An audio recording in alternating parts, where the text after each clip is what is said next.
Hello friends, आप लोग देख रहे हैं अभिराज आईएएस। और पिछले क्लास में पिछले वीडियो में हम लोगों ने चर्चा किया था कि झारखंड में जो विद्रोह होते हैं और उसके पीछे का पृष्ठभूमि और बैकग्राउंड क्या क्या रहा था। तो हम लोगों ने पिछले क्लास में बहुत डिटेल में देखा था कि झारखंड में जब अंग्रेज़ों की एंट्री होती है साल 1767 के समय में, तो उसके बाद झारखंड में क्या स्थितियाँ होती हैं। तो हम लोगों ने रीज़न देखा था कि झारखंड में जो विद्रोह है उसके पीछे बहुत सारा रीज़न रहा था। उसमें से कुछ मुख्य रीज़न था कि जैसे कोई अंग्रेज़ का एंट्री हो रहा था शुरू में, तो उस समय वहाँ के राजा के ऊपर में अटैक किया जाता था या राजा को अपदस्थ करके वहाँ पे अपने अपने हिसाब से कोई राजा को बना दिया जाता था। तो वहाँ से फिर हुआ था आपको जो है लोगों का वहाँ पे प्रताड़ना हुआ था, टॉर्चर किया जाता था लोगों को अंग्रेज़ों के द्वारा टैक्स वसूली करने के लिए बोल सकते हैं। तो उसी में से आज हम लोग स्टार्ट करेंगे ढाल विद्रोह, जो पहला विद्रोह होता है झारखंड में अंग्रेजों के एंट्री के बाद। तो ढाल विद्रोह था आपको ढाल वंश और सिंहभूम के क्षेत्र में हुआ था। तो ढाल विद्रोह हम लोग पढ़ने जा रहे हैं, जो झारखंड में अंग्रेजों के विरुद्ध प्रथम विद्रोह इसको बोला जाता है, और इसका क्षेत्र था आपका सिंहभूम का क्षेत्र। तो इसकी शुरुआत होती है साल 1767 में और ये चलता है आपका 10 साल तक। 1767 में शुरू होकर के 1777 में ये खत्म होता है। तो हम लोगों ने पिछले क्लास में भी देखा था कि जब झारखंड नहीं था तो उड़ीसा, बिहार, बंगाल और बांग्लादेश का क्षेत्र क्या था, एक साथ आता था। तो उसी के अंदर में हमारा झारखंड भी था।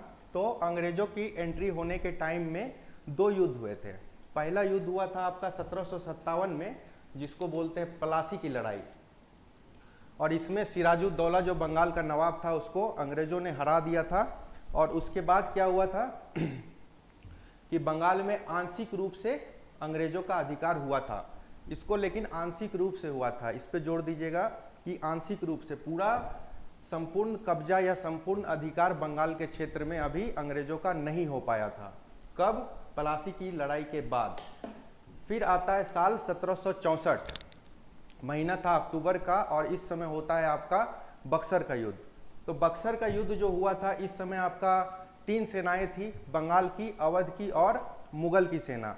और तीनों सेनाओं ने मिलकर के युद्ध लड़ा था, लेकिन इन तीनों की संयुक्त सेना या कंबाइंड आर्मी को ब्रिटिश के अकेले सेनापति जो था, उसका कमांडर था हेक्टर मुनरो, उसने हरा दिया था। किसको? बंगाल, अवध और मुगल की जो ज्वाइंट सेना लड़ रही थी साल 1764 के बक्सर के युद्ध में।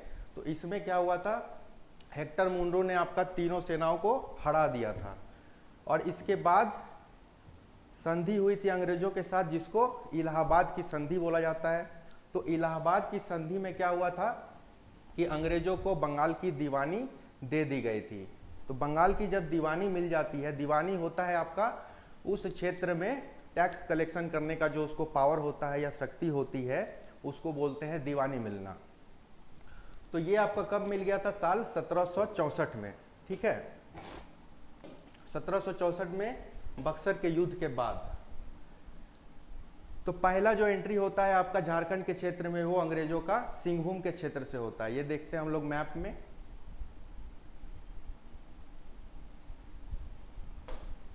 ठीक है, तो सिंहभूम का क्षेत्र ये वाला है आपका।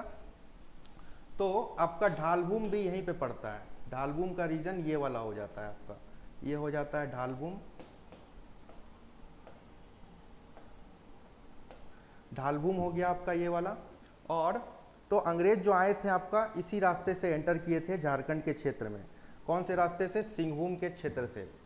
और अंग्रेजों ने आपको भेजा था, अंग्रेज के अधिकारी एक थे फर्ग्यूसन को भेजा गया था इस क्षेत्र में पहला अटैक करने के लिए। तो फर्ग्यूसन क्या किया था, झारखंड के क्षेत्र में ये ढालभूम का जो क्षेत्र था, इसमें एंटर करने से पहले यहाँ पे आपका ये झारखंड वाला पोर्शन आ रहा है, ये है आपका झारग्राम। झारग्राम आता है आपको बंगाल में। ये बंगाल का मैप है और ये सटा हुआ आपका झारखंड का मैप है। ये वाला पूरा पोर्शन क्या है? बंगाल है आपका। तो बंगाल के क्षेत्र से झारखंड वाले क्षेत्र में एंटर करता है फर्ग्यूसन। तो फर्ग्यूसन क्या करता है आपका, झारखंड में घुसने से पहले झारग्राम में, जो कि बंगाल का एक एरिया है, वहाँ पे बहुत ज़बरदस्त अटैक करता है और वहाँ पे तबाही मचा करके वो आता है आपके झारखंड के क्षेत्र में। तो इसका कॉन्फिडेंस बढ़ा हुआ होता है क्योंकि वहाँ पे बहुत मारकाट मचा के वहाँ के लोगों को अपने अधीन में कर करके वो इस एरिया में एंटर कर रहा था। तो यहाँ पे क्या होता है कि वो जब वो इस एरिया में आता है, ये आपका ढालभूम हो गया और आपका कोल्हान आपका ये वाला रीजन हो जाता है। यहाँ पे आपका सरायकेला खरसावां है और फिर आपका पोरहाट ये रीजन हो जाता है आपका, ठीक है। तो इस तरह से रफली हम लोग समझ रहे हैं, आपका पोरहाट हो गया। पोरहाट का भी प्रेजेंट नेम आपका चक्रधरपुर है जो चाईबासा में है, चाईबासा के पास। तो पोरहाट वाला रीजन में इसको घुसना था। तो एंटर कर रहा है आपको इस क्षेत्र से, बंगाल वाले क्षेत्र से इसकी एंट्री हो रही है। ढालभूम जाने से पहले आया था झारग्राम और पोरहाट से पहले आया ढालभूम। तो पोरहाट से पहले इसने ढालभूम में अटैक किया। तो ढालभूम में इसने क्या किया, जब वो बंगाल से ढालभूम के क्षेत्र में एंटर कर रहा था तो उसने वहां से ढालभूम के राजा को क्या किया, एक अपना संदेश भिजवाया। किस चीज़ का संदेश, कि तुम सरेंडर कर लो, हम इधर से बहुत तबाही मचाते हुए आ रहे हैं और जल्दी सरेंडर कर दो, नहीं तो फिर अटैक होगा और फिर उसमें तबाही यहाँ पे भी मचाया जाएगा। तो यहाँ का जो राजा था, ढालभूम गढ़ का जो राजा था, इसका नाम था वैकुंठ ढाल। वैकुंठ ढाल ये कहाँ का राजा था, आपका ढालभूम का भी उस समय का राजा था, जिसको ये बोलता है कौन, फर्ग्यूसन। फर्ग्यूसन जो इस एरिया में आता है तो वैकुंठ ढाल को सरेंडर करने के लिए पहले संदेश भिजवाता है और संदेश भिजवाने को क्या करता है, वैकुंठ ढाल मना कर देता है। क्यों, क्योंकि उस समय तक अंग्रेज आए ही थे। तो शुरू में उनको भी अंदाजा नहीं था उनका क्या ताकत है, क्या शक्ति है, क्या उनकी आर्मी है। तो शुरुआत में क्या किया, वैकुंठ ढाल ने इसको ठुकरा दिया। इसका जो मैसेज आया कि तुम सरेंडर कर दो इस चीज को, उसने ठुकरा दिया। तो इसके बाद क्या होता है, इसके बाद होता है युद्ध।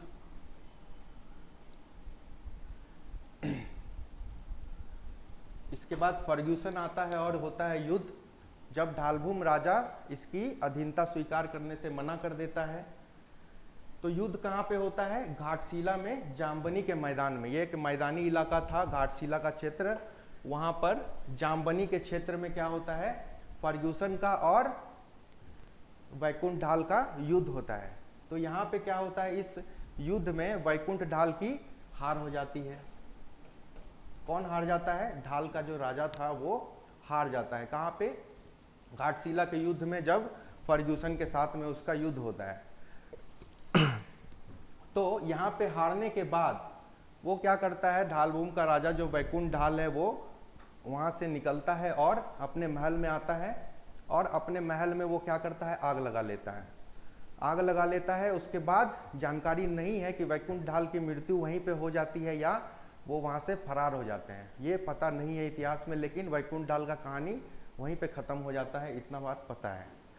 तो वो क्या होता है वहाँ पे कि जब वो महल में आग लगा लेते हैं, उसके बाद फर्ग्यूसन के द्वारा उस महल पे कब्जा किया जाता है। कब्जा किया जाता है और वैकुंठ ढाल के बाद इसी का एक भतीजा होता है, वो उसका नाम होता है जगन्नाथ ढाल। ये कौन है, वैकुंठ ढाल का भतीजा है।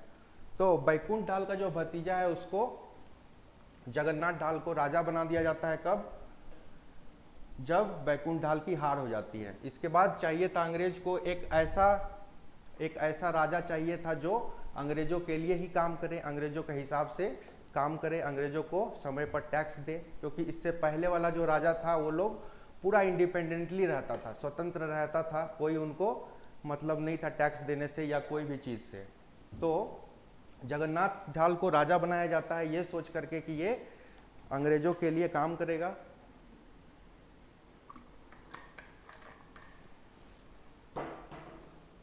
लेकिन क्या होता है यहाँ पे कि 1 साल के भीतर ही जगन्नाथ ढाल का जो है मेंटालिटी चेंज होने लगता है। जब वो देखता है कि अंग्रेजों की नीतियाँ क्या है, लोगों का कितना ज़्यादा शोषण हो रहा है यहाँ इसकी नीतियों की वजह से, तो क्या होता है अंग्रेजों के लिए इसका मोह भंग हो जाता है। किसका, जगन्नाथ ढाल का। तो जगन्नाथ ढाल उस समय क्या करता है, अंग्रेजों के खिलाफ हो जाता है, अंग्रेजों की नीतियों के खिलाफ हो जाता है, बोल देता है कि हम टैक्स वैक्स नहीं देंगे, जो करना है कर लीजिए। ठीक है। तो जगन्नाथ ढाल जो यहाँ अंग्रेजों के खिलाफ जाता है, यहीं से शुरू होता है, बगावत का शुरुआत होता है, लेकिन पूरा पूरी बगावत होता है अगले स्टेप में। यहाँ पे विद्रोह अभी शुरू नहीं हुआ है।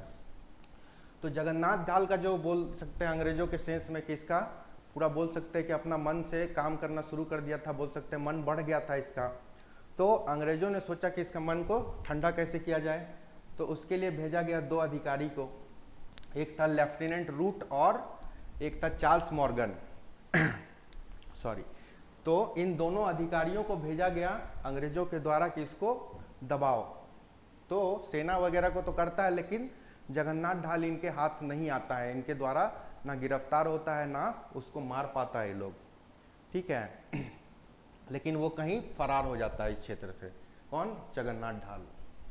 क्योंकि पकड़ा जाएगा तो अंग्रेज छोड़ेगा नहीं इसको। तो इसके बाद ये थोड़ा समझदार था, तो ये अपना हिसाब से अपना मैनेज कर लिया था। जगन्नाथ ढाल के जाने के बाद इसी का छोटा भाई होता है, उसका नाम होता है नीमू ढाल। नीमू ढाल को राजा बना देता है अंग्रेज। किसको बना देता है? नीमू ढाल को। यही होता है विद्रोह का पहला स्टेप, जहाँ से जगन्नाथ ढाल का दिमाग खराब हो जाता है उसके बाद, और वो सोचता है कि ये क्या कर दिया, गुस्सा जाता है पूरा। और यहाँ से जब उसका भाई नीमू ढाल को बनाया जाता है, उसके बाद वो क्या होता है, फिर से वो वहाँ से चला जाता है। और इस बीच में वो तो गायब था ही, लेकिन नीमू ढाल के राजा बनने के बाद वो उसको शांति से नहीं रहने देता है, बल्कि बार बार नीमू ढाल के ऊपर वो अटैक करते रहता है उसको परेशान करने के लिए। उसी का भाई था, लेकिन अभी वो जानता था कि ये गलत रास्ते पे चला गया, अभी ये अंग्रेजों के हिसाब से काम कर रहा है, अपने देश के लिए, अपने लोगों के लिए काम नहीं कर रहा है। तो उसी वजह से क्या करता था जगन्नाथ ढाल, अपने भाई के ऊपर, नीमू ढाल जो है उसके ऊपर बार बार आक्रमण करता रहता था, ठीक है।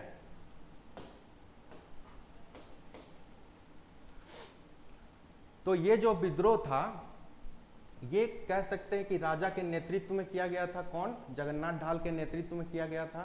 किस लिए किया गया था? क्योंकि अंग्रेजों की नीतियों की वजह से ही तो इसको हटा करके जो है नीमू ढाल को राजा बनाया गया था। अंग्रेजों ने अपने फायदे के लिए ऐसा किया था। क्यों? क्योंकि जगन्नाथ ढाल प्रॉपर टैक्स या प्रॉपर रेवेन्यू उसको नहीं दे पाता था। किसको? अंग्रेजों को।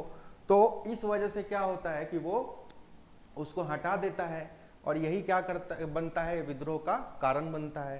क्यों?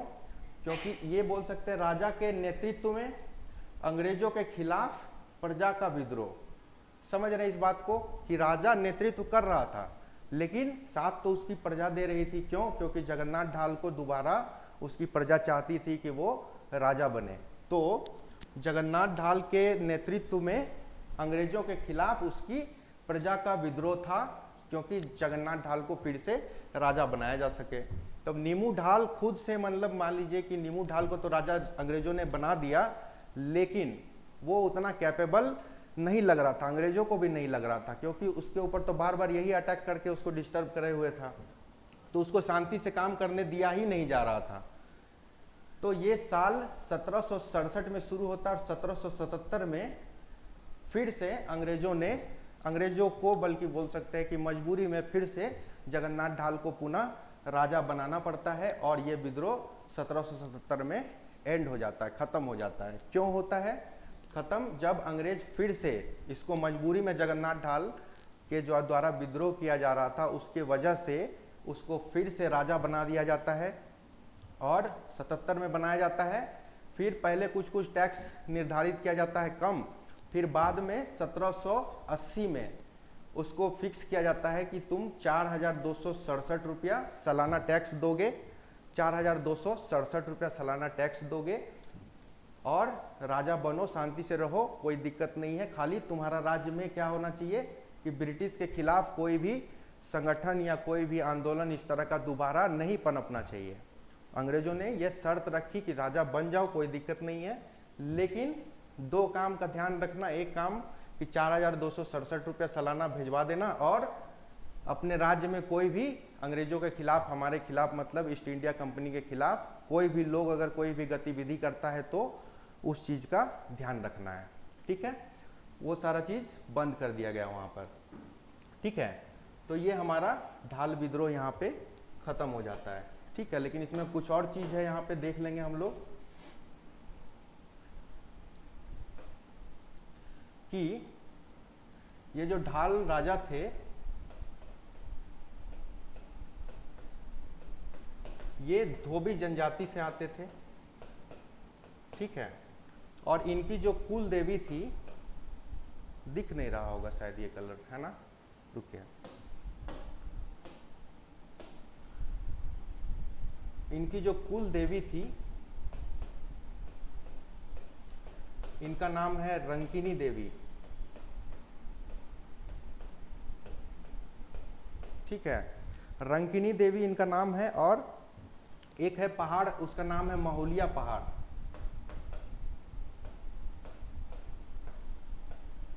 वहां पर इनका मंदिर था। कहां पर? महुलिया पहाड़ के ऊपर। और इस पहाड़ के ऊपर यहाँ पर नरबलि दिया जाता था। नरबलि दिया जाता था मतलब इंसानों की ही बलि, अभी भी बलि दिया जाता है, बकरों का, भेड़ का, ये सब जो जानवर है उनका।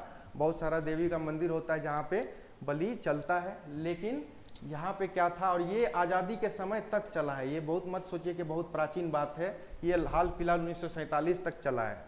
तो देश आज़ाद होने के बाद तक ये चला है लगभग थोड़ा सा। और अभी क्या किया गया, ये जो रंकिनी देवी का मूर्ति है इसको सरकार के द्वारा वहाँ के स्थानीय थाना में रखवा दिया गया है। क्यों?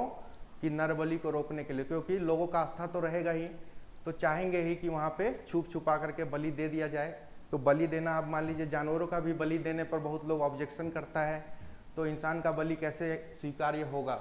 तो इसके वजह से क्या किया जाता है, इस मूर्ति को अभी संरक्षित करके रख लिया गया है ताकि वहाँ पे इसको रोका जा सके, जो नरबलि का प्रथा था। ठीक है, तो थैंक यू दोस्तों, और अगले क्लास में हम लोग एक और विद्रोह के बारे में चर्चा करेंगे आगे के लिए। तब तक के लिए धन्यवाद।